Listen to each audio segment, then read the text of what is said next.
And when I'm through telling you, many of you are going to question my loyalty to the World Wrestling Federation. So let's clear that up right now. What are you talking about? I have no idea. I have no loyalty to the World Wrestling Federation. I've only got loyalty to good old JR, and let me tell you why. In 1993, I left a great job in Atlanta, Georgia. And I left the Atlanta Falcons of the National Football League to go to the recognized leader of sports entertainment, the WWF. And I came here to be the primary play-by-play man in the WWF. I don't think anybody here is going to disagree that I'm the best play-by-play man in the whole damn business. I really don't know. So I show up for work the first day at WrestleMania 9 in Las Vegas, Nevada, and they give me a sheet to wear. They said, oh, it's going to be a toga. You'll look good in the toga, JR.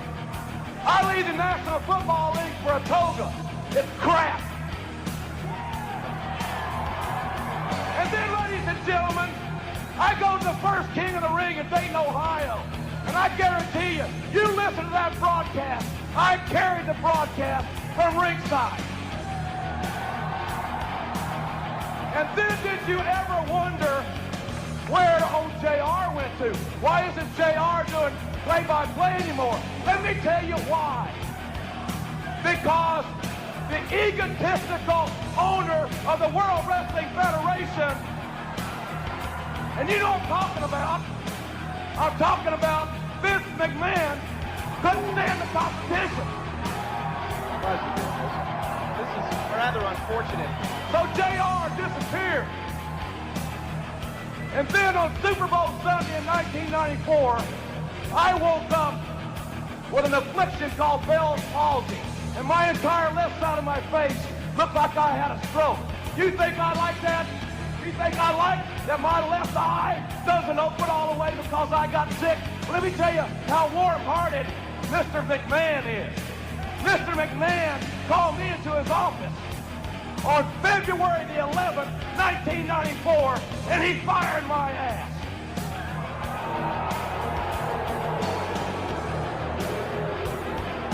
So I get back in my car, and I'm driving to my home in that overpriced hellhole, Connecticut, and I'm trying to figure out how I'm going to tell my wife and my two little girls that their daddy had just got fired. And so then, remember when McMahon got indicted? They needed somebody to come back and do Raw. They called up JR. And then they let me go again. So finally they called me back. Hired me back for 50 cents on the dollar to come back and work in the front office. Do you think that all these guys leaving the WWF was an accident? Hell no, it's not. I think this is fake. You can't say that. I can say that. Wrestling's not fake! It's still real to me, damn it! The unscripted, uncensored, loose cannon of commentary! This ain't WCW! This ain't Monday Night Raw! This ain't SmackDown! This ain't even WWE! Do I have everybody's attention now? The recognized symbol of excellence in sports entertainment. You're listening to Marks on Commentary. All right, you're listening to Marks on Commentary. I'm Eddie Brophy. I'm Jason Smith. Apparently, Catherine has better things to do than host this show with us tonight. I don't know if I believe it was her who Instagrammed on our Twitter account at MO Commentary. She's at the Patriots game tonight, the home opener to be exact. I think it's against the Jets. I don't know. I don't watch football. I'm a baseball guy. I'm not even a sports guy, and I'm shocked I even know the name of two teams. Well, fuck her, because it's raining out right now. I hope she gets rain, because she was supposed to call the number and leave a message for a potential topic. She did not. Tisk. That's fuck the Miz. He's a terrible wrestler. I will just keep making Miz cracks throughout the night, I think, just to rub it. Well, she did, if you didn't read her blog, she did meet members, all three members of the Shield this past Sunday. Yeah, that's pretty awesome. I'm a little jealous about that. But you drove to New York for that, so. I'm also surprised that she didn't wind up with a restraining order following Monday morning. So I guess she was on her best behavior, as I urged her. If we sound somber or a little off tonight, I don't know about Jay, but for me, the retirement of JR has me, a little more ambivalent towards WWE than I've probably ever been. Because I have a sneaking suspicion that this was not a retirement. Yeah. If you haven't, and I did post it on the Marks on Commentary Facebook page, like us, the actual 2K14 panel that he was moderating, where Ric Flair kind of hijacked the entire panel, and I remember JR coming and cracked, like, tonight's panel is brought to you by Grey Goose. Ric Flair, who obviously, I mean, I can't blame the guy, his son did recently pass away. I can't really expect someone to bounce back from something like that, but just don't show up. Yeah. And as much as I love hearing Ric Flair stories, and as much as I just kind of love Ric Flair as this eccentric person, I'm gonna be a little bummed out if we do find out as when the smoke's all cleared, if that is in fact the reason why JR was let go. I think it's been coming for a while. I mean, it's no secret that McMahon doesn't like JR. Now, as a fan, and from one fan to another, why is that, do you think? I've always wondered this for years, because even though a lot of it was kind of worked into the program in terms of JR and Vince's kind of contentious relationship, why? I don't know. Like, Vince is very much that masculine, like, force. You know, he's the New York guy. And then you got JR, who's kind of on the other end of the spectrum, kind of. You know, JR kind of seems like the guy that got picked on a little bit when he was maybe younger. He's a little pudgy. He's, you know, he's from the South. I think it's like he's the anti-Vince. Well, I was going to say, you just kind of said it's corporate America versus grassroots. Yeah. JR is a very grassroots individual in regard to, I mean, he left in, I mean, you, obviously the lead-in we just played, he had mentioned the kind of work he walked away from. Yeah. Because he wanted to be the voice of WWF Now E. And, I mean, mission accomplished. Like, as far as I'm concerned, even if, I mean, the WWE pro wrestling is not as much of a thriving commodity as, say, it was 10, 15 years ago. But as long as we can sell tickets to put asses in the seats, it's going to exist. It's going to be at least a facet of popular culture. However, it's hard to watch WWE programming and not feel like something's missing by not hearing JR call a match. Yeah. His enthusiasm, his gusto for the product is unbridled. Like, it's unmatched. With the exception of the King, Jerry Lawler, who is just, I've always believed was the personality, whereas JR was the heart. Yeah. I mean, in any sort of creative endeavor, you need somebody that they can sell a product based on personality alone, and then you need somebody who knows the product in and out. And JR was that guy, aside from being talent relations. I mean, some of the biggest names in that company, future Hall of Famers, current Hall of Famers, were all signed by JR Jim Ross. Yeah, exactly. So, I mean, I don't know. Like, I'm kind of on the fence because, obviously, I don't want to say anything because while I love pro wrestling, I love WWE. Of course, as any fan, there's that kind of conflict of, like, if there is any sort of backstage politicking involving JR and Vince, I just don't understand why, if that is conducive or if that is entirely responsible for why JR is no longer with the company. Because, I mean, you were saying, it was a long time coming. I think it was because he hasn't been on television, except for, like, the rare occasions when, like, Triple H asked him to call the Hell in a Cell match. Or when he did his dance, and it was such an embarrassment. To go to a Monday Night Raw Live, see JR in a dance-off contest with Michael Cole, like, how would you not, I mean, obviously this is a guy that really loves the product and loves the judge. How do you not quit then and there? I mean, I don't know. There's a lot about this whole Jim Ross retirement thing that just doesn't make any sense to me. Yeah. I mean, he did mention on his blog that now he'll have time to write his autobiography. I would love, that would be number one, the one I would absolutely love to read about professional wrestling. Oh yeah, he's seen it all.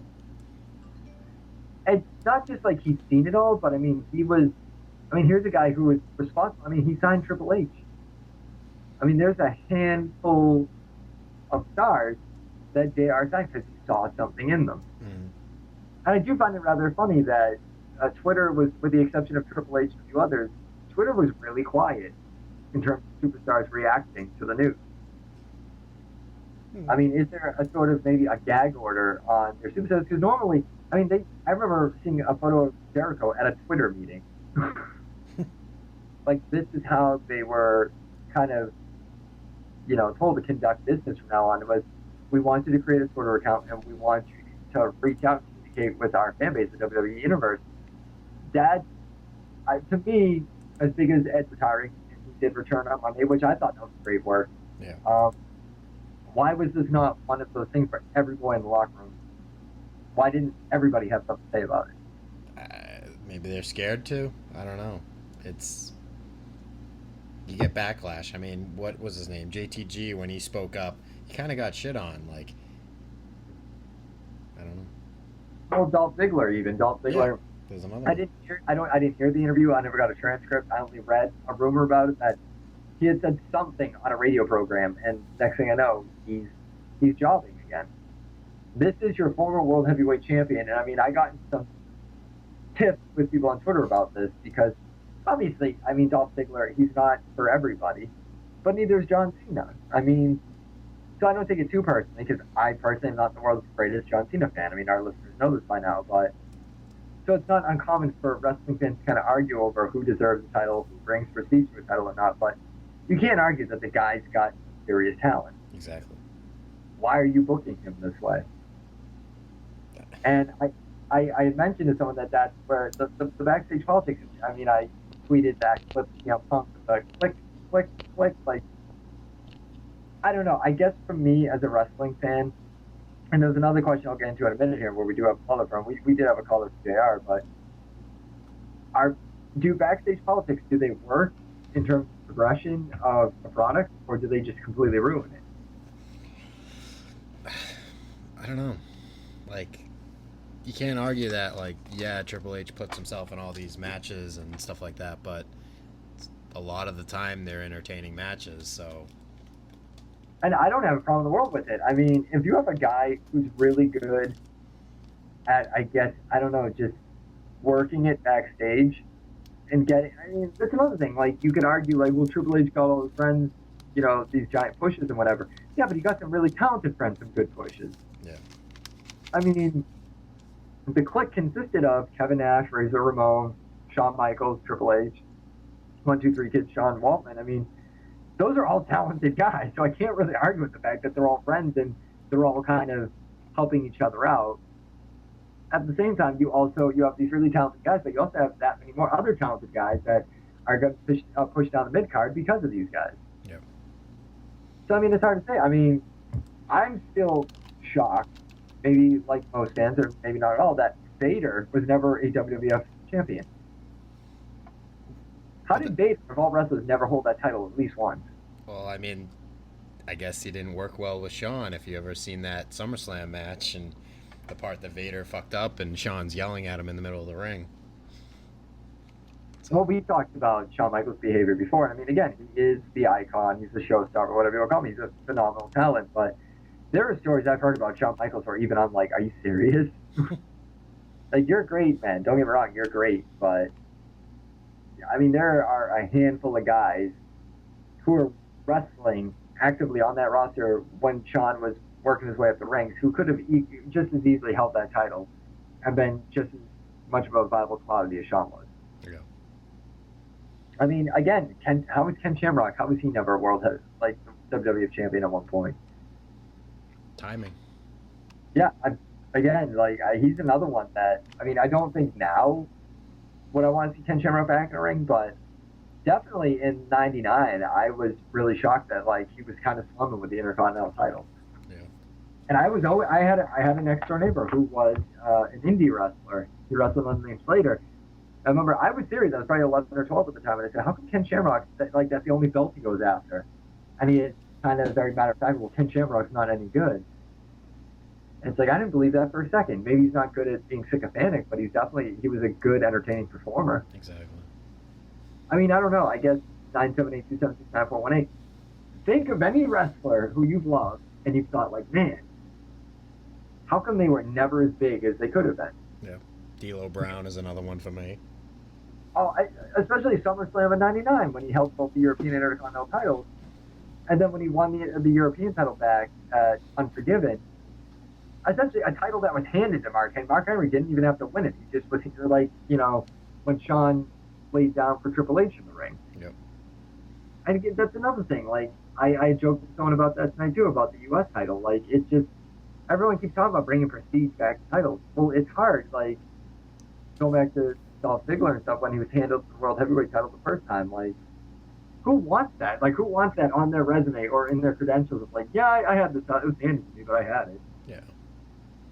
If it's your second time around, maybe you don't really care as much because it's for a story or something. But, if it's your first title, it kind of should mean something to you. Just That's getting why it. I still don't agree with the whole Money in the Bank thing. Because to me, it's like, how did Randy Orton win?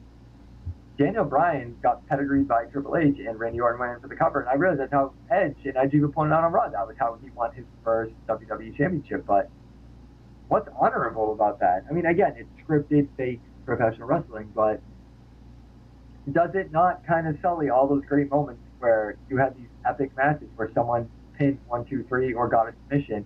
At the end of the match, they were awarded the title. I don't. As a wrestling fan, I'm asking you, and I've probably asked you a million times before. Does that ever bother you? Like, I don't know. I suppose it's how it's presented to me. I mean, it is a revolving storyline that you're always constantly adding to and subtracting to, and I don't know. It just depends on what you're not expecting at that moment to happen. So, I don't know.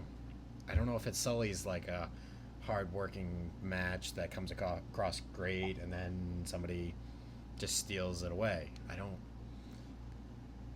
Well, because I guess my question then is, does it matter how you win the title these days? I mean, again, that was the big thing I hated about the 24/7 rule on the Hardcore Championship. It was kind of like, at that point, why do we have this title around anymore? Yeah. Because again, when someone holds a belt and they're a defending champion, it makes that belt mean something. When it's like kind of like a free for all, like, you know what I mean, first come first serve, who's going to pin me first, and it could happen anywhere from, like, on television, off television. Like, it's reaching that kind of spectrum now where it's like, I'm expected to go on like a dirt sheet one day, and someone tweets a picture of like, oh, I cashed in Money in the Bank at a house show and I won the title. None of you were there to see it, but I'm tweeting it, so it happened. Like, does that? I mean, even now in the current kind of climate of pro wrestling, would that be uncommon to have a wrestler win a title at a house show and nobody sees it except for those in attendance, and it's just tweeted like, oh, hey, by the way. I mean, it's happened on rare occasions. Like like when Ken Shamrock had car issues and Edge won the Intercontinental title from Jeff Jarrett just to drop it the next night at Fully Loaded. Like, I don't know. Like, I've always been kind of on the fence about the legitimacy of titles anymore. Yeah. I mean, it's not so much how you win it, it's how you defend it. Like, you can have the greatest match ever to win it, and then if you're not defending it frequently, or it's 6 months later and then you're defending it and then you lose it, it doesn't mean as much as if every night it's like, wow, there's a new challenger, I gotta get through this, I gotta get through them, I gotta get through the next guy. I don't know, like, look at Ziggler's US title run. It was awesome. Like, every week he's defending against somebody, and then it just kind of drifted off after it was taken off of him. Well, that's the thing. I mean, even with Orton holding the WWE Championship, I should really be more invested in Daniel Bryan taking the strap off his shoulder than I really am right now. Which is that, again, as CM Punk coined the phrase hot potato with the championship, I don't I almost want every match with Orton and Daniel Bryan in this program to be in favor of Orton, because then if it kind of crushes the hope for every fan that Daniel Bryan's going to get that title back and he's going to hold it, then you invest more in Daniel Bryan pursuing that title. Yeah, exactly. That was like, I mean, you could argue that The Rock and Mick Foley played hot potato with the WWE Championship, but at least there were like, 2 straight pay-per-views where Mick Foley got screwed out of the title. So when he won it in Worcester, it was a big deal because it was the first time he couldn't get screwed out of it. Yeah. I legitimately, I call that the must-see TV days. I miss the days when you were like literally on the edge of your seat, like fingernails digging into like the armrest of your chair. Like, this guy has to win tonight. He's been getting his ass kicked and he's been getting screwed. And I kind of feel like the recent, corporate sort of dirty laundry era of wrestling could build to that, but I feel like we have to make Daniel Bryan more sympathetic than he is. Yeah. They'll put somebody else in his path. My guess is it'll probably be Big Show somehow. Well, someone said on Twitter on Monday that they thought Big Show was going to turn on Bryan on Raw. And why? Again, you're giving away a pay-per-view quality character turn on a free night. Yeah. Have that happen. Have Daniel Bryan nearly win the WWE title, or the WWE title, sorry, and have Big Show make the run-in, like it looks like he's going to help Bryan or something, where the Shield enters or something, and Big Show clocks Daniel Bryan. Yep. And then Bryan can fight Big Show for a pay-per-view or two, and then come back to the title. I mean, don't forget, too, that Paul White was the one who cost Mankind the title in that ladder match, which is why Rock walked into WrestleMania 15 with it. Yep. And then I honestly, the match is, while the WrestleMania 15 match between Big Show and Mankind wasn't my favorite, it was the Boiler Room Brawl at Backlash 99 that was my absolute favorite. Yeah. And the following night on Raw, I forget who they wrestled. I want to say one of the guys in Boston, but I know they had it was tag team match with Big Show and Mankind versus Boston and someone else. And then you were like totally for Big Show, because even after the match, Big Show, the Big Boss Man came in to do the run-in on Mick Foley, and Boston chased him out of the Boiler Room, and it was like, oh man, like, that's awesome. Yeah. They nearly killed each other in that match, and here he is defending Mankind, who I know he actually legitimately injured himself on it. It was like fake glass smashed over Big Show's head. Like, I don't know, I just feel like there's a lot of potential here, but again, with the loss to JR, it's just like, I really hope it was retirement and not something petty as like, you lost control over Ric Flair. You invited Ric Flair. I mean, when did it become JR's responsibility to babysit a grown man? Yeah. There's a lot to wrestling, especially the politics of wrestling. I just don't understand, because what do you have to gain by burying talent? Like, what do you really have to gain by it? I mean, personal vendettas is the only thing that I can think of why you would do it. Now, if I'm a businessman, though, and I'm in the interest of selling tickets, making money, and merchandise rights and all that, and that's like the Zack Ryder thing. Like, yeah, I didn't see him being a potential Hall of Famer or a WWE or World Heavyweight Champion, but I did see him being hot enough that you could capitalize more than they did on his actual, like, the ability for him to pop. And it was just kind of like, I felt like they sold him short, even. Yeah. I mean, overall, what your thoughts on Monday Night Raw? I mean, where do you go with this? What I thought of the show? Just overall, in terms of being the go-home Raw into Night of Champions this Sunday. I didn't hate it. I mean, everything worked nice. Like, I thought the Edge promo was as good as it could be. Now, I do have to ask you, as a fan, when Edge confronted Triple H backstage, and he did sound like Shredder from the Ninja Turtles cartoon, you can't argue this.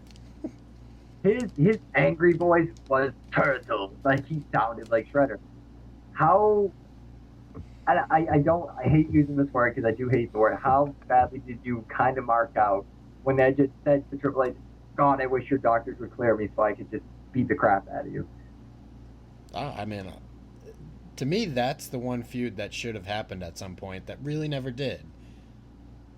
But, you know, just for that, like, somebody stand up to this group of fucking assholes is, you know, it's awesome where it's like, if I could, I would, but I can't. So Bryan's still on his own. I think that bothers me because deep down now I want to see Edge at the pay-per-view. I really do. And again, I've said on previous shows, I'm not the world's biggest Edge fan. And you know that him and Triple H, everything they said was a work. Because you know they respect each other, and you know Triple H likes them, and you know that whatever was said years and years ago, they obviously got over, and Edge became a big star. But they sold it so well. Like, it's hard to not want to see Edge involved in the storyline now. Yeah. Because who the hell has stood Triple H up to this point other than Bryan? There's and no equal force on the other side. Well, I love the fact, too, that Edge kept reminding everybody he's not on the WWE payroll anymore, so he could basically say what he wanted. I even love the twist where Triple H is the one that did the shameless plug for the show that Edge was going to be on Sci-Fi. But he manipulated it to be like, we just did it for advertising dollars, and we're contractually done, now get the fuck out of here. I thought that was genius. Well, because Triple H is a better Vince McMahon than Vince McMahon is. In my opinion. At least on television. Like, I don't know, like, when Vince would come out during promos like that, he could have sold, especially now, I guess my next one, do you think they're going to work JR into the storyline somehow? Maybe. I mean, they did it with the death of William Moody. I mean, Paul Bearer's death is essentially what sold Punk and Taker's match. And I said time, and I feel like an asshole for saying this, had Paul Bearer not passed away, I wouldn't have given a shit about that match. Yeah. I don't know.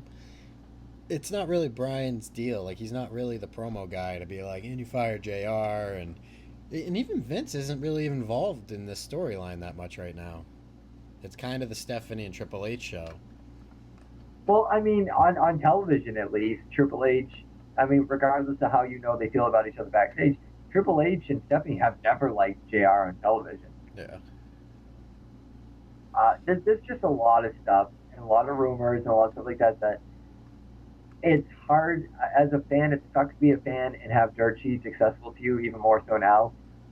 Because as a fan, you immediately go into that sort of like, well, I buy the product, I wear the product, I watch the product, I should have a hand in writing the product. And we all have our own little finishes and setups that we would write. I mean, for example, like, how would you end Night of Champions this Sunday? If you could. If it could even cross your mind right now, like, if you could, this is a totally hypothetical, you know, no holds barred, you could do anything you wanted with it, how would you end it? I mean, you'd have to continue on with whatever was done previously up to this point. I don't know, like, obviously somehow Bryan gets screwed out of the title and you put another obstacle in front of Bryan, so it's either Big Show or something bigger. I don't know, maybe, yeah, but you don't want, like, the only thing I could think of is putting Heyman into that group somehow. Which I'm sorry, I'm quoting this. This is just as good as Celtic Broskies, if you ask me. Bearded aggression. No, like, all right, now here's my typical Eddie. This will never, ever, ever happen, which is why it's stupid. You set up Survivor Series at Night of Champions. You have Bryan get screwed by either Big Show or whoever, and you have Goldust, you have Edge, you have a few people who aren't really active participants, they can't be, that still make the run-in to help Bryan.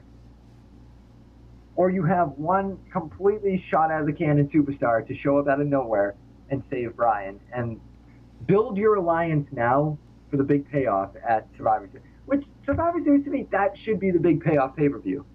Yeah. We hope. Well, I definitely hope. I'm just saying, though, like, in terms of, I don't know, but thinking of prior Survivor Series pay-per-views, like Survivor Series 99, for example, Austin gets hit by the car. Like, I didn't see that coming. I didn't even know Austin, like, I knew he had neck problems. I knew, you could kind of tell by the end of SummerSlam when Triple H essentially crippled him and then won the title from Mankind the following night, that there was a changing of the guard. But because Austin had been the face of the company for so long, you didn't quite, you just couldn't see him being written off TV for that long. Yeah.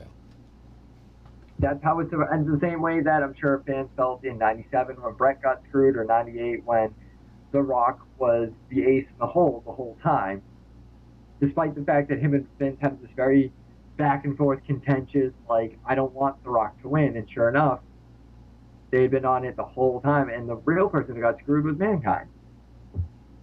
Like, I feel like now is pull the trigger, goddammit, do something, take a chance on a story, even like, we have one caller if you want to play it. It was when I asked on Twitter, like, our question regarding last show, where did the Rhodes family stand now in terms of gold? And I mean, that was the big match. Orton Goldust. Goldust lost. Yeah. I mean, do we have that call accessible? Or? Yeah, I can pull it up. Hey, this is RKO Nation 75 on Twitter. I think that maybe Dusty Rhodes and Goldust versus Cowboy Bob Orton and Randy Orton in a tag team match maybe coming up soon. That's my opinion. What are your thoughts on that? I don't know. Dusty and what's his name? Cowboy Bob Orton. I don't know. I don't see much of a place. Maybe Dusty, like we had talked last week, if you stick him with his sons and you hide him in like some kind of, street fight kind of thing, maybe he can pull it off. But I don't know. Putting two older guys like that, I don't really see as a big payoff. Even if you had Orton and Goldust or Cody in the corner. That's why I think what you need is, I think a lot of people love seeing Goldust back. They had something invested in that. You could tell, and you had pointed out how beautiful those promo packages for Goldust were. Yeah. If you didn't know who Goldust was going into this match, or you had been a fan, and I was tweeting, I really wanted to see Goldust and Booker T back because I love, it wasn't so much the tag team itself, it was the build up to them becoming the tag team. Yeah. It was Booker T being in bed with a woman, and then the lights go out.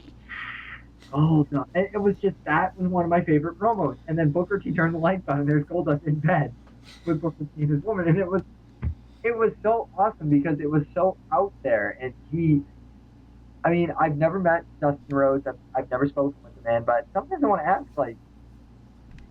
I'm sure you could kind of hate that character and hate the fact that you've had to play that character for so long, but you do it so well. And he seemingly has so much fun playing that character. And if you were to go back and define the Attitude Era, Goldust is still on the top of my list of performers who really defined what the Attitude Era was. Oh, yeah. It was androgynous, it was dangerous, it was taboo, and to boot, he's actually a really talented performer. Yeah, that match was good, on Monday. I really enjoyed watching it, and I don't want to say surprised because it doesn't give credit to either guy. If I say, I was shocked how good it was, but it was really oh my god, this is the match that I never wanted, never would have asked for, and I got it, and I'm really impressed by it. Yeah, Goldust can go, and he's showing it right here. I don't think they're done with. Well, at least I'm saying I hope they're not done with Goldust yet. No, I can't see them being. That's the fun thing is we don't know where the storyline's heading. It's obviously, you know what? It's probably going to lead to Cody getting a WWE title shot. That's the cool thing. If rumors stand correct, and I did have a friend Facebook post this, and I'm good authority. We all have good authority. 6 months from now, Cody Rhodes World Heavyweight Champion. But if that's the case, what's the point? You got to make him WWE Champion. As long as I'm World Heavyweight Championship again, it does not matter. Unless you make it valuable again. That's the only thing. That's what they need to. That's the key thing. Do you know how long it's been since that title has been defended in the main event of a pay-per-view? It's been years. I think the last time was when Punk had it and he lost it to Taker. That's how long it's been. because I'm trying to think here, because I know Taker defended 2 consecutive years in a row, one against Edge and then one against Batista, and I'm trying to. I think it was farther after that. Yeah. It's when he lost it to Kane. Yeah, exactly. Yeah. And funny enough, that wasn't that long ago, because then I'm reminded of Kane versus Taker in the Buried Alive match, where the members of the Nexus buried Undertaker. A storyline that they totally abandoned, like, months later. Again, WWE is not very good with continuity, clearly.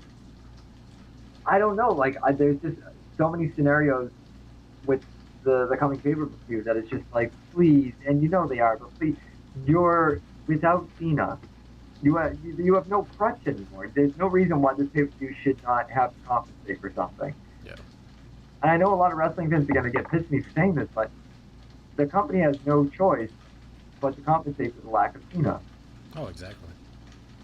So why not do that? Why not compensate for the fact that you don't have Cena right now? Now, if we play by averages in the, I don't know, 4 weeks that Randy's had the belt compared to the 4 months that Cena had it, is there any point that Cena was more entertaining with that belt than it was with Randy? I'd say it's about the same, in my honest opinion. See, I feel it's fresh, at least not entirely like it's amazing, but I feel like because it's fresh, it's better well done on Randy. Okay, I will give you it's better well done on Randy because he had Triple H's corporate backing. Yeah. I hate to say it, but sometimes champions are. I feel like champions are better suited when they have heel champions or champions that are not favorable in terms of, like, nobody wanted to see Orton win Money in the Bank, and no one wanted to see Orton win the title from Bryan. Orton is a guy who needs Triple H or, like, a heel faction behind him. Because it wouldn't mean anything. It'd be as equatable as Cena holding the belt, and one to heel and one to face. So what's the point of that?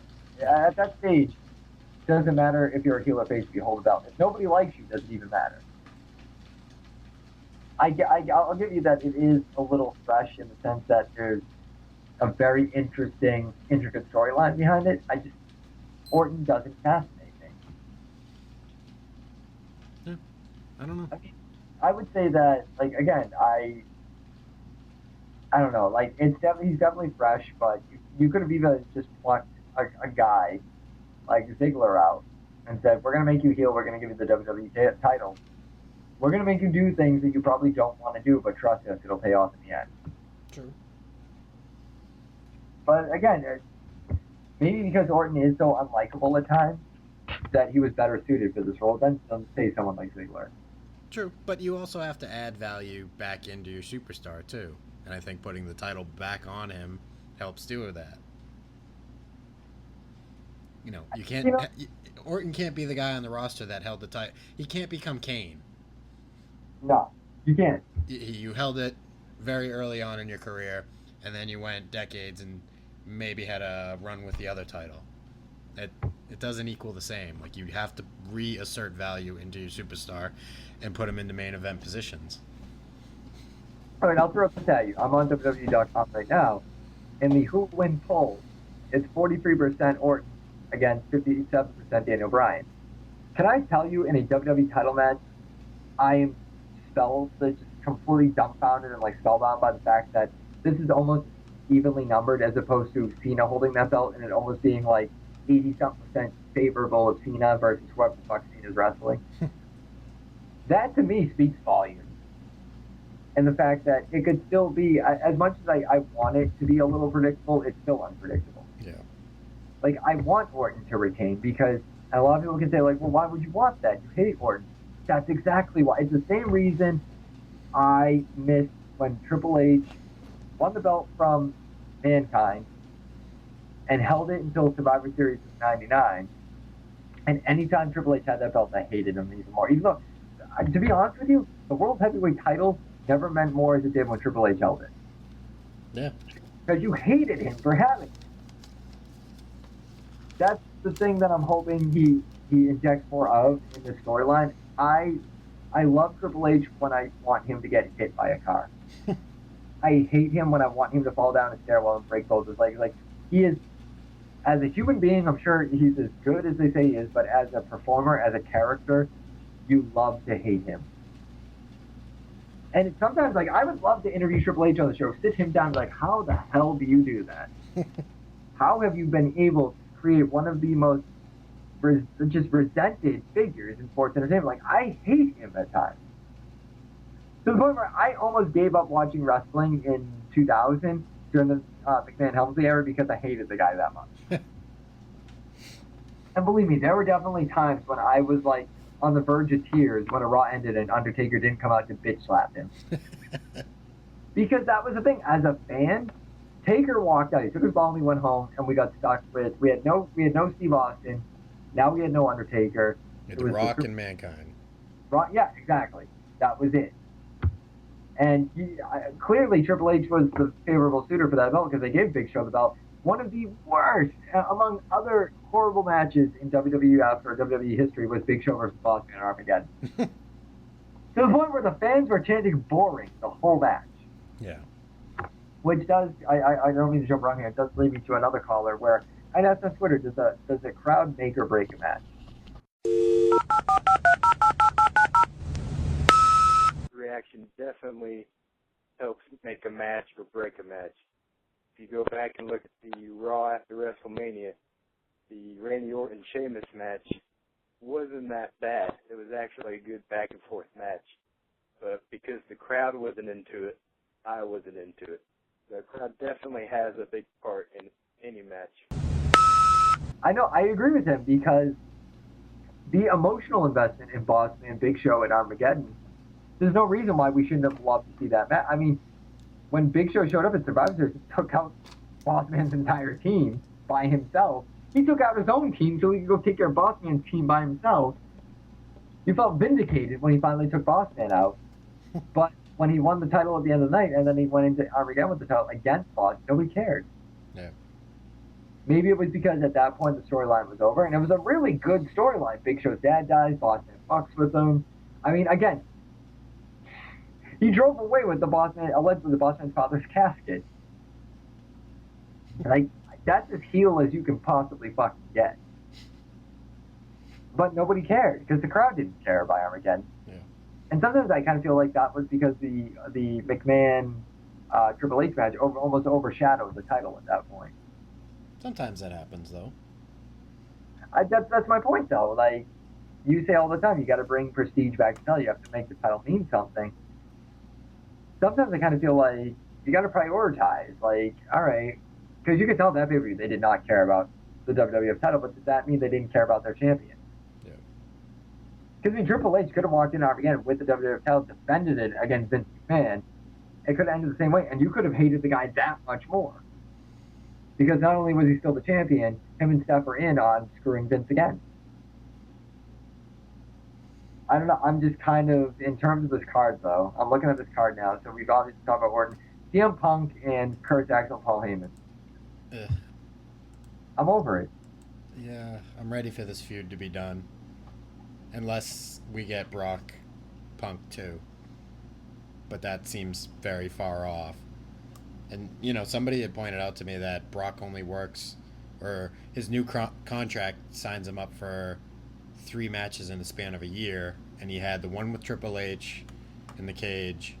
He had the SummerSlam, and then whatever is the next one, which will probably be the WrestleMania, and that's it for a year. No, he has 3 matches in a year. It's 2013.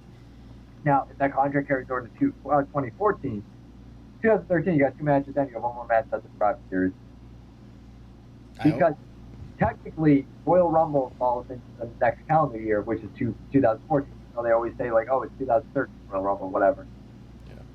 So then you take its 3 big matches the next year. That's Royal Rumble, that's WrestleMania, that's SummerSlam. I don't know. I hope there's another one. It's just, to me, it feels like they're kind of going to be like, well, this is the wrap-up of the feud entirely. If they wrap it up at this pay-per-view, it won't bother me. The thing that I hope they build it up to, if they're going to wrap it up, if you're going to bring Brock back, you either have Brock and Punk 2 at Survivor Series, but in order for that match to even matter, and I hate to do this, but we did get the chant on Raw, and it's the go-to chant when a match sucks, because everyone, doesn't matter how old the guy is, doesn't matter how long he's been off TV, Undertaker, clap, clap, clap, clap. Everybody wants the lights to go out. Brock Punk 2, doesn't matter who wins or loses, lights have to go out. Taker has to pick, who am I going against WrestleMania? Because you have to build it there. I'm sorry. In order for a WrestleMania match to matter to me right now with Undertaker, you have to build it early and you have to build it soon.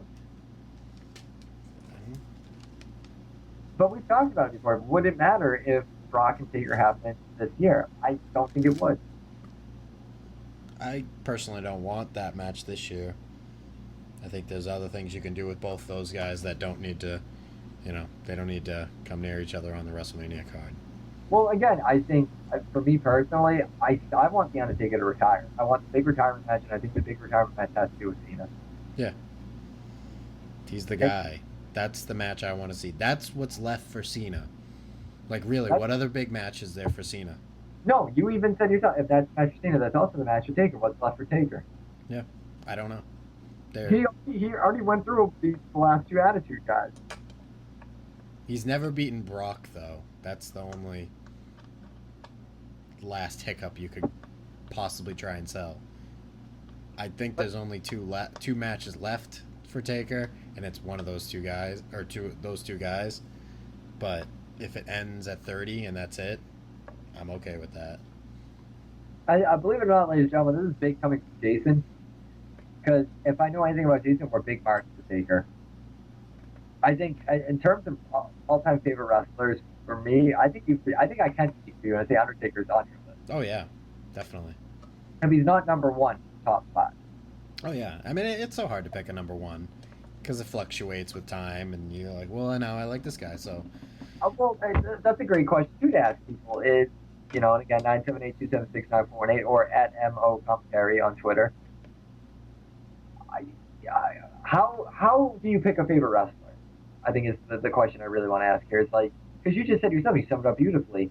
Time always dictates, and that's true with bands, that's true with athletes or films. Time will always dictate who is going to be the favorite. But I think in all of our minds, at some point, we realize when we're going to not get into, say, something like wrestling, or we're not going to go to as many concerts or whatever. So you're always going to end up with a top 5. And it's never going to be in favor of the past, but it's also not always going to be in favor of the present. You know what I mean? Yep. And I think that's like an honest-to-God wrestling fan question, because I know, for example, my dad, he doesn't watch wrestling, he hasn't watched in years, but Undertaker's still one of his favorites. And it's like, it's funny because you always want to ask somebody, like, why is Undertaker your favorite? And most of the time, nobody really knows why, because it's almost never wrestling related, it's just character related. Yeah. I mean, David Lee Roth, and we played it on a previous show, like David Lee Roth, like, some people represented just they represent something about the character, represent something great about a personality trait, and then you had Undertaker who represented an idea. That idea is death. And I think that's why it's hard to kill Taker off, because how do you kill off death? You know what I mean? Like, if Taker's this, personification of death and mortality and whatever, how do you kill off something like that? You have to make him human again. I think in order for Undertaker to retire, you have to make him human before you kill him off. And I felt like we got so close to that when he was the American Badass. And that's actually when he said he wanted to retire originally. Yeah. He's talked about that. And I know he came so close. Even, you could say Punk Taker. When Taker kind of breaks kayfabe in paying tribute to Paul Bearer was not a real person. He was a character, but the person playing the character did, in fact, die. And I said this when we started this as a YouTube show. Why did it not end there? Like, Undertaker did not become Mark Calloway the second that William Moody died. This is a really unique and fun time to be a wrestling fan, if you ask me. Yeah, we're at the end of one generation, whatever it is, and we're starting a new one. The days of Edge, Orton, Cena, Batista, that era is kind of done. Now we're moving on to the next one. Well, here's the thing. How do we end the Orton, Cena, Batista generation without actually having accepted that the Attitude Era is long gone? Because we're still, if you watch the current product, we're still weeding out Attitude Era fans. Yeah. I mean, the fact that in Canada they were still chanting asshole, that's an Attitude Era chant. That belongs to us. That's even another question. Like, if you could take ownership of an era, what chants or what ideologies or what belong to what era? I mean, it's funny because I'll go back and I'll watch old pay-per-views and watch hardcore matches, ladder matches, whatever, Hell in a Cell matches, and think like, man, one day these aren't going to work anymore because they're definitively, they belong to the generation of Jason and I, the Attitude Era. Yeah. And people wonder, like, well, how do you define who belongs in what generation? Wrestling has always been for kids in some weird, messed up way. And I did watch, it was funny, I did watch the pre-WrestleMania party video you posted. Yeah. And thought, like, wow, that is so outdated. That is such a 90s thing. Like, when Isaac Hayes goes out and sings, and Isaac Hayes was a phenomenal songwriter. Iconic. He's going out there singing the Chef song. That literally defined the 90s, or the 90s wrestling. You know. That's how I say that the Attitude Era belongs to Jason and I. Because we were there. We were kids. It may not have been a kid-friendly product, but it's still, I mean, Vince can say X, Y, and Z about, well, monitor what your kids watch, but he knew who his demographic was, and that was kids our age. The prepubescent teenage boys. We were discovering masturbation and sex and American Pie and just Columbine, and all this stuff was being thrown at us, and we had wrestling to vent it through. Yep. You know, and honestly, and people forget that the Orton, Batista, the Evolution era was its own era. It really was. Like, now Cena, it is. Well, Cena was part of an era. Yeah. And I think the fact that Cena's going to be off TV for 6 to 8 weeks, that's the end of an era. Cena has never been gone that long. I mean, they were even saying that the two surprise entrants at the Royal Rumble this year were going to be Sheamus and Cena. Mm. That sucks. But at the same time, I get it. Because, you know, how many Attitude Era guys can keep popping up? Because you know they're not going to stay. Yeah. I mean, now it has essentially become, you know, the road dog is Roddy Piper. You know what I mean? Oh, man, that's so depressing. It's true, but it's depressing. Don't you think a little bit? That? Yeah. Oh, yeah. I mean, I'm 26. You're 27? 27. 27. You're a year older than me. So, yeah, you're 27. God, this sounds really melodramatic, but could you ever prepare yourself for that? I didn't. For years, I was like, as soon as Road Dogg gets back, they're going to be tag team champions again, and it's going to be awesome. And it's like, that's kind of past, and that can't really be a thing anymore. Well, think about it. The New Age Outlaws had matches this year on WWE television, Yeah. and it was equivalent of like, oh, who do you win the tag title with? Wasn't it Flair and Piper? Yeah. It was it Flair and Piper that won the tag titles, and it was like, really? Both bloated and fat, and it was, I don't know. And they lost it like the next night or the week later. Yeah, but it was like, if let's say the New Age Outlaws came back again, they won the titles. I think even I would be offended by that. Depends how they do it, but I mean, I think Billy Gunn and Road Dogg can still go, don't get me wrong, but it's like, they're in better shape than Roddy Piper was when he started making his, you know, appearances a couple of years ago. But oh god, it reminds me of I used to watch Hogan Knows Best, and when they followed him when he got the Hall of Fame induction, and he got it, Roddy Piper went in that year, and he's looking around at all the guys getting the Hall of Fame induction. Like, wow, I'm in better shape than all these guys. For Hogan to say that was really saying something. Yeah. That, I don't know, to me that's like kind of a sad, scary, and I did write a blog about RoboCop, I posted it last night. But that's what I mean though, like, now, in terms of our blog, it's marksonblog.blog.com. And we were kind of conflicted because after I posted that, I think Catherine and Jason were kind of like, maybe we should put the tagline that we don't just write about wrestling. No, it doesn't bother me. It's just, we're wrestling fans and it's our blog and it's whatever's on our mind. I might not necessarily even post wrestling stuff on there at some point, so. Well, the reason why I post some of the stuff I do is because understand that Jason and I, 26, 27, we're growing up. Now, the thing that I think makes this show special for us, and I'm taking the listeners totally out of the equation here because sometimes I forget we even have listeners. Like, sometimes I think that people love reading our tweets on Twitter because they're just like, oh, there are these guys that create this Twitter. This is their show. That's not our show. This is our show. Yep. But I think a majority of the people that follow us on Twitter or on Facebook or read the blog are not in their 20s. Now, if you're in your mid to late 20s, and wow, that's scary to think 26 episodes is like mid to late 20s, you're coming to terms with the fact that you're growing up. You're coming to terms with the fact that Jason's engaged. He lives in an apartment.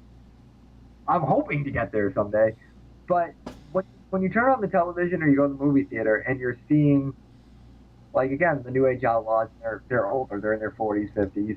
You realize that Undertaker's on his way out. You realize Steve Austin's probably never going to wrestle again. It's almost certain he's never going to wrestle again. You realize you're getting older. And I think for wrestling fans, I think usually that's the death knell for certain wrestling fans. Like, wow, shit, I'm too old for this. Like, the original blog I wanted to post, and I posted RoboCop because it kind of touched upon the idea that, man, I'm growing up. When they're going back and they're remaking movies that I have such emotional investment in, and now I'm seeing the latest incarnation, I'm thinking, like, what is this horse shit? I was thinking about this because I went to a festival called Boston Calling last weekend, and I paid essentially $90 to see one band, and it was phenomenal. It was as good as I imagined it would be. But a majority of the day, it was a day-long festival, I'm going to see these DJs. It's a sad day when you realize that a concert now is a guy in a MacBook as opposed to a full band, bass, drums, guitar, what have you.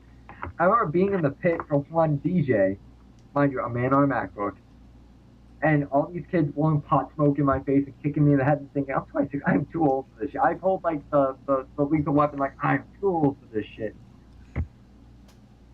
That's maybe more of a heavy question to ask wrestling fans, because there's still wrestling fans going strong in their 40s and 50s, but 978-276-9418, is there a cutoff for when you could be a wrestling fan? I don't know. I don't think so. I mean, like, as a society, like, we're, like, a society that kind of wants to hang on to our youth now. Like, geekdom has become a thing. Well, that's the whole thing, and that's what I was kind of hoping to get out of you when I posted that blog. I don't know if Jason read it, but the whole idea is, even if I'm not writing about wrestling, I'm writing about the ideology behind what's going on in wrestling, which is the thing that's really special about wrestling is it's 365 days a year, it's every year, it never quits. You're essentially growing up in the arenas that these shows take place in. You are. Like, it sounds corny, but you're growing up with the product. Yeah. I mean, I'm 26. I remember being 11 or 12 when Triple H wasn't even in the WWF contention yet, and now he's basically going to take the reins of the company. And Shane McMahon is even in the picture. Like, that's how fast time goes by. And as a wrestling, I feel like the people who appreciate this more than anybody are wrestling fans. Oh, yeah. Not to get all philosophical or whatever, but I feel like the sands of time really, they pour faster for wrestling fans because it's a physical sport. Yes, it's sports entertainment. No, it's a sport. If you're physically putting your body on the line night after night for total strength, it's a sport. And your body deteriorates a hell of a lot faster when you're doing it 365 days a year than if you are, seasons at a time. And I don't know, it's like one of those things that, like, I'm angry that Catherine's not here, because this is the sort of thing that I'd avoid if Catherine was there being like, Eddie, shut up. I don't mind. Go for it. But I feel like with Jason gets that, because I remember being in 6th grade in Bobo math with Jason, and we bonded over, we liked horror movies and we liked wrestling. And here we are, 26, 27, and we're still bonding over these things and thinking, like, holy shit, man, we're old.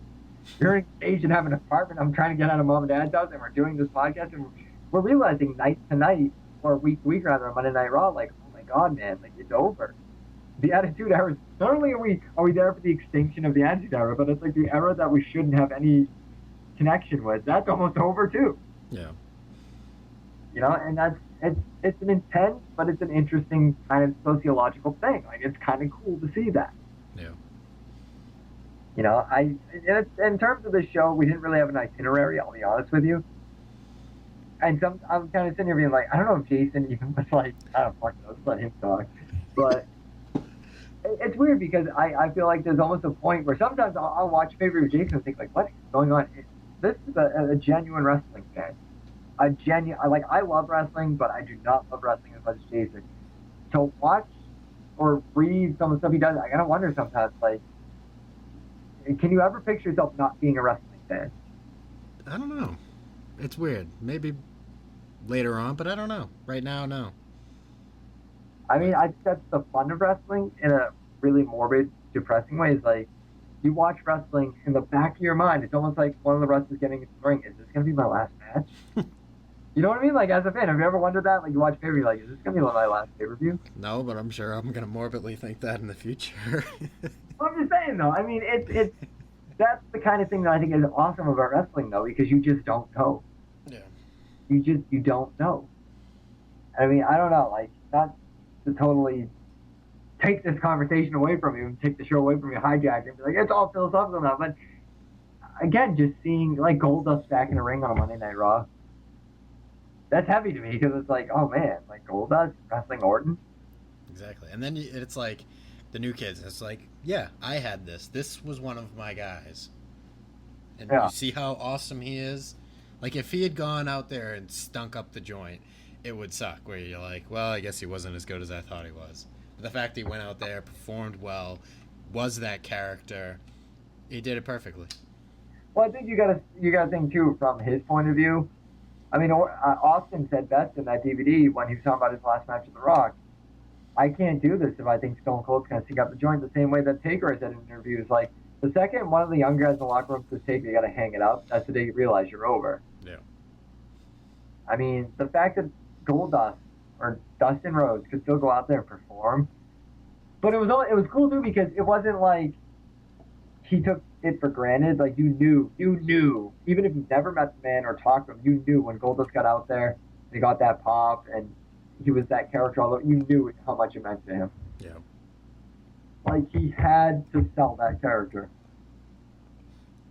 And it's predicted, ladies and gentlemen. No shock there. Spoiler alert, wrestling's fake.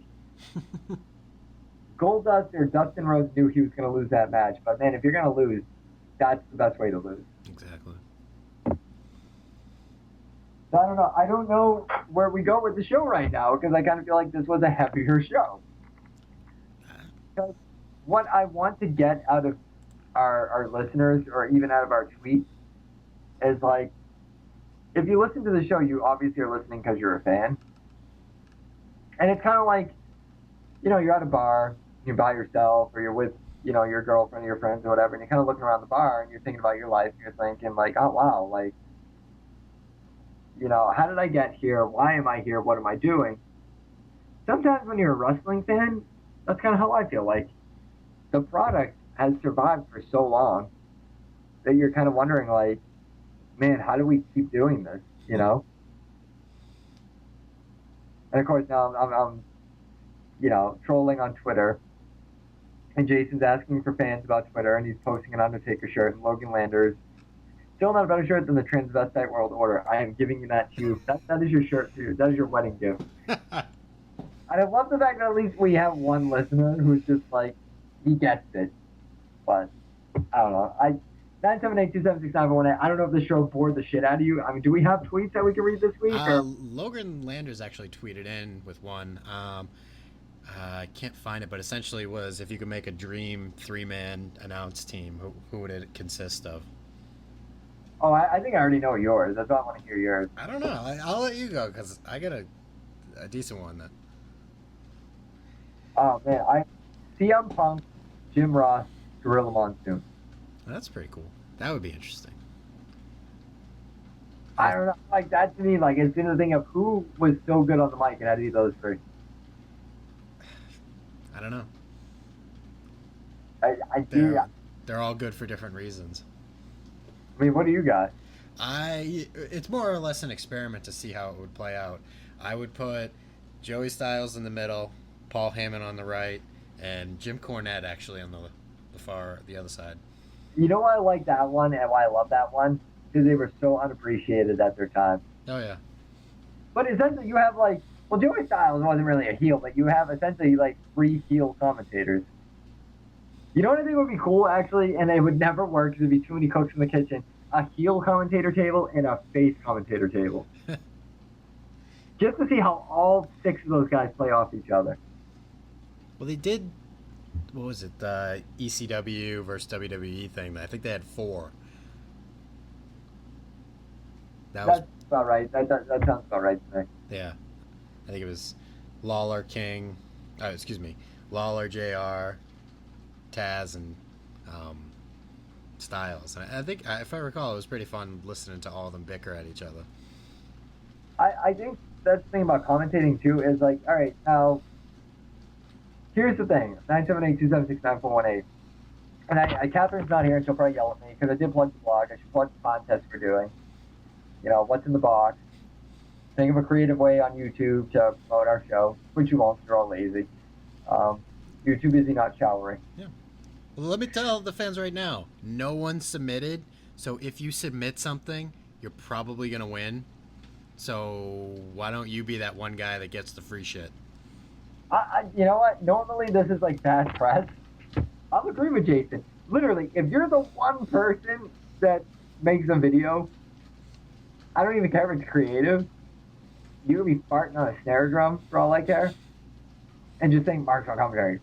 I plan to invest in this. Like I work in a thrift store. Like I'll tell you this. All right, I go to the thrift store today, and I'm super bummed out because yesterday I made a killing. I'm wearing a Hunter S. Thompson shirt, 2 Power Ranger video cassettes, Halloween 2 on VHS, and a Goosebumps video, and Nightmare Before Christmas. I go into work today. Someone had donated unwrapped and I'm a nerd. I'm a trading card guy. I love collecting trading cards. WWF trading cards, still in the saran wrap, and Power Rangers trading cards. Oh, wow. And they're not going on the floor because my boss is going to try and see what you get for them through another avenue. But, like, oh my God, like, if I had access to that, what do you think's going in the box? That. So, again, I work in a thrift store, man. There's a WWE, and it retails for, like, I don't know if you own it. Do you own the WWE Encyclopedia? I don't think so. My brother-in-law does. I want to say he paid, like, upwards of, like, $60 to something for it. We have it in our back room. $1.99. Wow. If it goes on the floor, it's going for $1.99. Now, if you make a fucking video, 10 to 1 says it's going to kill me, but that's going in the box. We had all these 99-cent wrestling toys cleaned out. If I actually saw a video, those all would have been yours, ladies and gentlemen. If you're a fan, you don't even give a shit what condition you're in. You're just like opening a box being like, oh my God, I haven't seen this in years. Because again, that's what you do as a fan of anything. You're a nostalgic. Essentially, innately, you're a nostalgic. You just love seeing what you never had as a kid but had only heard of. I can guarantee you that's what the box consists of. Spend nothing and get something. Like, again, I want to yell at people in turn. How much is it going to cost you to listen to the show? It's free. We're giving it to you. You should pay us to do this week after week, because I know on Jason's end, because I'm technologically handicapped until Jason helps me, it's a lot of work to do this. How much work is it to sit behind a laptop or a computer, film a video of yourself, or go out and just tell a friend, like, hey, listen to the show. They're funny or they're interesting or whatever, or the show sucks. Listen to how bad it is. Make a video about that, you get free shit. Yeah. We know there's at least 100 of you out there each week, so. Week to week, there's at least 100. I would personally, we have like 5,000 something followers. Fuck you. Why are all 5,000 you listening to the show? But that's the thing. If I have to bribe you, I'll fucking bribe you. I mean, even the Survivor Series contest, it's not going to cost you anything but maybe $5 to find a sign in a Sharpie and just write Mark's on commentary. If you're in the front row and get it on camera. And you get to co-host with us. And if all you do in co-hosting with us is tell us how much we suck, whatever. You got to tell us we suck and we got promotion out of it. So it's a win-win. Anybody. Yeah. So, be that guy. No, and honestly, like, sometimes without Catherine, I kind of feel like Jason and I are going to be the most honest with you. We haven't had any videos yet. Bad press, but we haven't had any videos yet. Yeah. If you're the one video we get, we'll make it worth your while. We'll say, like, oh man, that one person that listened to the show and entered in the contest, they're going to get some stuff from us. So, I mean, there's the plug for the contest. Obviously, at MO Commentary on Twitter, like us on Facebook. I mean, it's hard because, I solicit callers. You get some calls. You can tell someone's nervous on the phone. Like, a few of our callers have been really nervous. Don't be nervous. Like, we're a show, but, yeah, other people are going to hear you. Maybe 100 or so people. Who the hell cares? Like, essentially, here's the thing about the show that people have to keep in mind. Jason is recording this from Saugus. I live in North Reading. Catherine lives in New Hampshire. We're three people sitting in our bedrooms or our living room recording and talking about wrestling. That's it. We're not out. We bag on people, whatever. We're not out to villainize anybody. We're not out to humiliate it. We're just being a bunch of people sitting around in our respective homes, drinking and talking about wrestling. Just like you. Exactly, just like you. It does not cost anything to call. It does not cost anything to tweet to us. It does not cost anything to help us get this thing out there. Because the thing that I like about this show is it's not like we're very high on TNA, which I'm not. We're not very high on WWE. We're just wrestling fans that we're calling the bullshit, but we're loving. Like, again, most of the time on Twitter, I'm bagging on most things, but I'll be honest, I love the Goldust Randy Orton match. No different than sitting and watching wrestling with your fans who probably aren't even wrestling fans, but may have watched and been like, oh man, I remember that guy. So, what is it gonna cost you to do that? So, 978-276-9418 at MO Commentary on Twitter. Like us on Facebook. Mark's on blogging.blog.com. Jason, do you have anything to add? Marksoncommentary.com. That's the official website that official website. No, it's all good. That's almost pretty much done. You know, Vimeo. We're actually up on Vimeo. I threw a bunch of stuff up there this week. You can find it through marksoncommentary.com. One of these days, like, I would love to get back into a studio with Jason and do what we started doing. Because that was fun to me. It's not as accessible as a podcast, because that was the thing I was talking to a friend about, and I was like, you know, when we're doing this video thing, it felt so original to me, and it felt so cool, because there's so much more Jason can do and what I can do behind the camera. But you can't take us into your car on your iPod when you're going to work.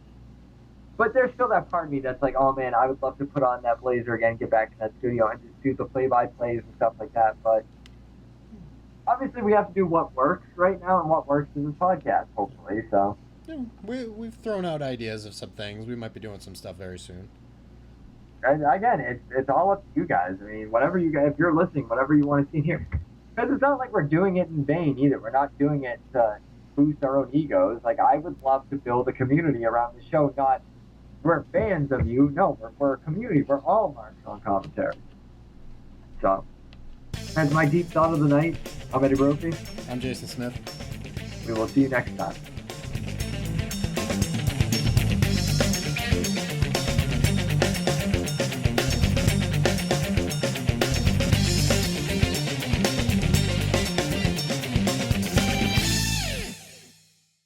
Hey, this is Bobby Blaze, Smoky Mountain Heavyweight Champion and former WCW Champion, and you're listening to the Marks on Commentary podcast. I'm here to plug my new book, Pin Me, Pay Me, Have Boots Will Travel. Don't forget to listen every week, every day. Download as often as you like. It's Bobby Blaze, and I'm telling you, I'm setting the world of wrestling on fire once again. Enjoy it, Marks on Commentary. Have a great day.